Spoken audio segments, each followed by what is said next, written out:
ഡിവൈഎഫ്ഐയുടെ ഒരു പ്രതിഷേധം പാലക്കാട് നഗരത്തിലൂടെ നടക്കുകയാണ്.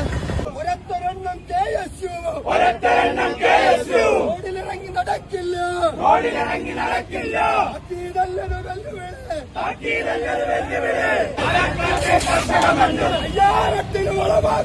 അയ്യായിരത്തിന് വളമാക്കോ.